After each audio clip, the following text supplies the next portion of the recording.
Voilà probablement la page d'évangile la plus directement destinée aux habitants des Corbières.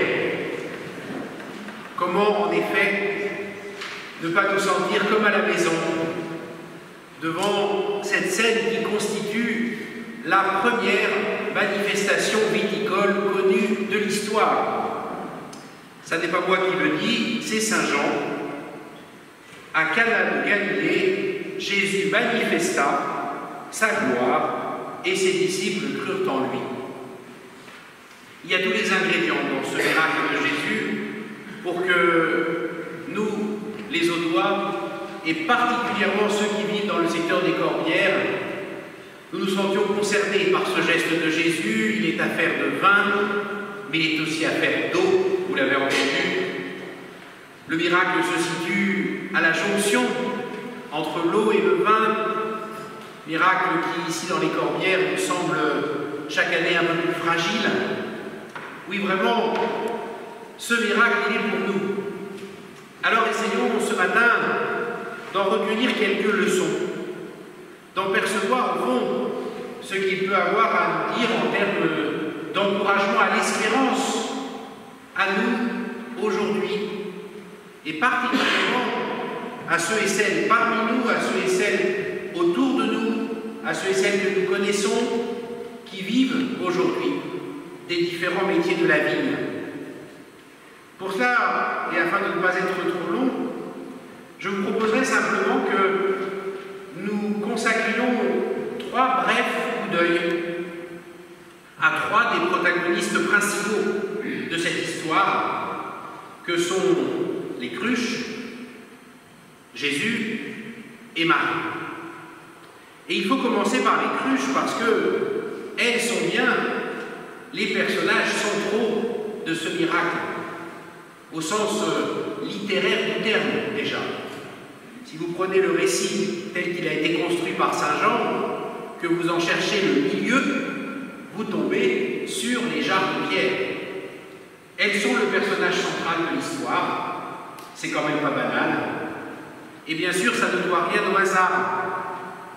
Saint Jean veut que nous fixions d'abord notre regard sur ces jarres, 100 litres chacune, 600 litres au total. C'est quand même considérable, même pour des bons vivants. 600 litres de vin, il y a de quoi faire la fête un moment. Alors, il faut se rappeler que les fêtes de mariage à l'époque de Jésus duraient 8 jours. C'était des fêtes qui rassemblaient la communauté sur une semaine entière, mais quand même, 600 litres, c'est beaucoup.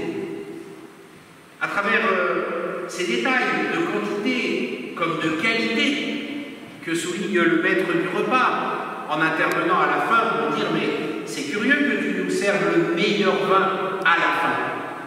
À travers ces détails, Jean veut nous dire une surabondance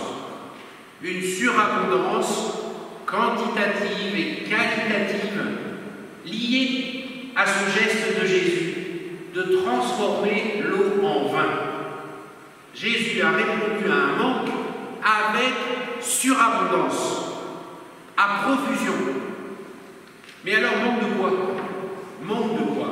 De vin, certes. Mais qu'est-ce qui justifie dans ce manque de vin que Jésus est accepté au fond d'en faire son premier miracle, son premier geste public? Qu'est-ce qui est en jeu dans ce vin manquant? C'est important d'en prendre conscience parce que je crois que à cette première question s'attache déjà une compréhension essentielle du regard que nous aussi aujourd'hui encore nous pouvons porter sur le fruit de la vigne et sur celles et ceux qui travaillent à faire porter son fruit à la vigne. Reprendre conscience que dans la Bible, la vigne et le vin sont un signe privilégié de joie. De joie. Ça n'est pas l'amour des époux qui risque de s'épuiser avec le manque de vin, car chacun d'entre nous sait bien qu'un couple dont l'amour est alimenté par le vin ne va pas bien loin. Ça n'est pas tant l'amour qui est symbolisé dans les noces de Cana par ce manque de vin que la joie des noces, c'est au secours d'un épuisement de la joie que se porte Jésus par ce miracle de Cana. Et si je veux souligner ce premier sens, c'est parce que c'est là, me semble-t-il, aujourd'hui encore, la noblesse qu'il faut accorder au métier de la vigne et du vin, en les reconnaissant comme le fait la Bible, en le reconnaissant comme le fait Dieu lui-même, comme des serviteurs de la joie. Des serviteurs de la joie, de celles et ceux pour qui il travaille tout au long de l'année. Ce sont des métiers nobles, ce sont des métiers que Dieu lui-même regarde avec admiration, parce que ce sont des serviteurs de la joie. Voilà ce qu'il est bon que nous redécouvrions ensemble en regardant d'abord ces cruches situées au milieu du récit des noces de Cana. Et je voudrais aussi que nous regardions la figure de Jésus qui, de manière peut-être un peu étonnante, semble hésiter un moment à accomplir le geste qui lui est suggéré. « Femme, que me veux-tu?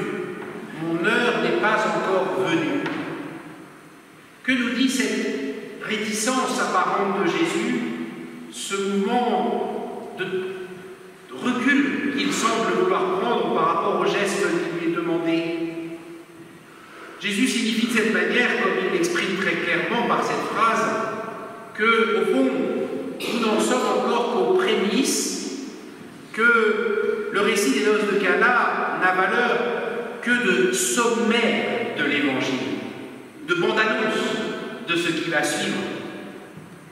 La bande-annonce, ça débat tout le film, et en même temps, c'est suffisant pour savoir ce qui est en jeu dans le film. Eh bien, c'est le cas des noces de Cana. Parce qu'il s'agit d'un mariage, parce que Jésus a choisi d'y être présent, et parce qu'il accepte d'en faire le cadre de son premier miracle, Jésus signifie déjà au fond pourquoi il est là.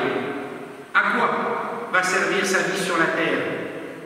À travailler à l'union entre Dieu et les hommes, à reconstruire cette union envers et contre tout ce qui l'a détruit, le mal, la division, le péché et la mort. C'est pour ça que dans un mariage, Jésus donne le signe de sa mission d'union de Dieu avec les hommes et des hommes entre eux. Et bien sûr, cette mission, qui va ensuite se déployer pendant 3 ans de vie publique, culminera lorsque, pour cette union, Jésus donnera sa vie sur la croix. Et il scellera au fond l'aboutissement de sa mission en recourant à nouveau au vin, en prenant le vin pour en faire le signe réel de sa présence, de sa vie donnée, comme nous allons le refaire nous aussi ce matin en célébrant l'Eucharistie.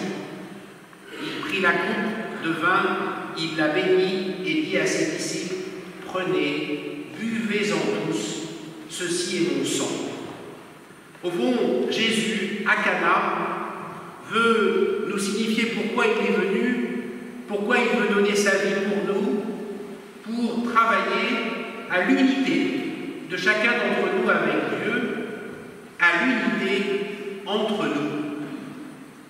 Et enfin, jetons un regard sur la Vierge Marie, actrice évidemment indispensable du miracle de Cana, puisque c'est elle, d'abord, qui est la première invitée. Jean nous l'a précisé, Marie était là, Jésus aussi avait été invité au mariage, mais surtout parce que c'est elle, je l'ai déjà dit, qui pousse Jésus à l'action. Lorsqu'elle dit à Jésus: « Ils n'ont pas de vin ». Le rôle de Marie à Cana est sobre, discret, mais décisif. Il consiste en 2 attitudes fondamentales qui sont l'intercession et l'encouragement. Marie intercède pour ses mariés et leurs invités auprès de Jésus. Ils n'ont pas de vin. Notez qu'elle ne demande pas de miracle particulier à Jésus, elle ne lui dit pas ce qu'il doit faire, elle lui présente une situation. C'est tout à fait caractéristique de la manière de faire de Marie, présenter à Jésus les situations que nous lui confions avec la confiance de l'action que Jésus fera. Cette confiance, Marie s'efforce de la transmettre aux serviteurs. Faites tout ce qu'il vous dira. Avec, notons-le, l'autorité de celle qui ne se contente pas de quelques belles paroles, mais qui prêche par l'exemple. Si Marie peut être celle qui dit « Faites tout ce qu'il vous dira », c'est parce qu'elle est celle qui d'abord a répondu à Dieu « Que tout se fasse pour moi selon ta parole ». Elle a fait la première, ce que Dieu lui disait.